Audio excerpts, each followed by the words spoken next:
Hey guys, my name is Jack. I've always struggled to understand my own personal value. And with that confusion about value, I never understood how to relate to the world around me. The summer after my sophomore year of high school, I went to summer camp at Liberty University in Virginia with my church. In that week, I had an encounter with Jesus, experiencing his full glory for the first time. This gave me a sense of love, joy, and connection that I'd never felt before. But with this, I was also convicted because I had not been living my life for Jesus. I had been selfish, pursuing my own desires, and I felt God saying to me that if I wanted this feeling for the rest of my life, I had to choose him.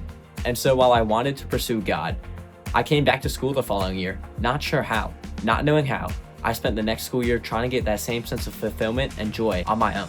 These pursuits led me to do a lot of things I shouldn't have.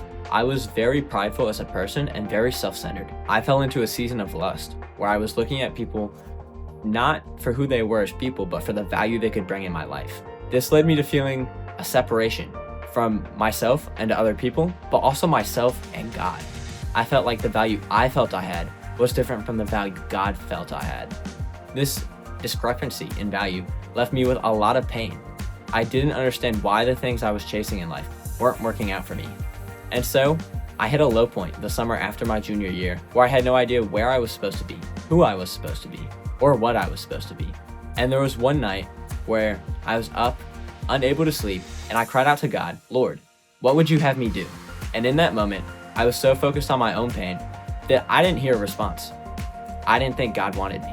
But the following day, I hopped on a bus and I went to summer camp again with my church, this time in the mountains of North Carolina. In that week, I had the most peaceful week of my life. I once again experienced Jesus' presence in full. I felt loved, I felt fulfilled, and I felt peace, even greater than when I first encountered Jesus. And I felt Jesus say to me, if I want this peace for the rest of my life, then I need to depend on him with everything I am.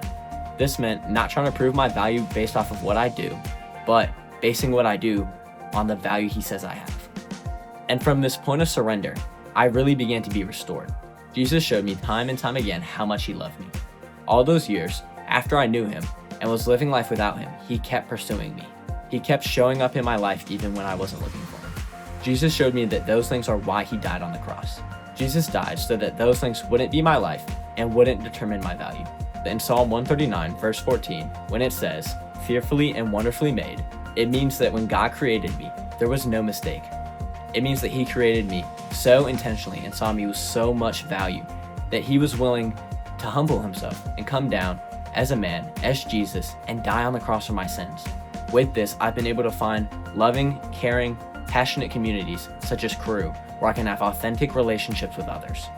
Jesus offers to do the same thing in your life. All it takes is to surrender and say yes to his offer.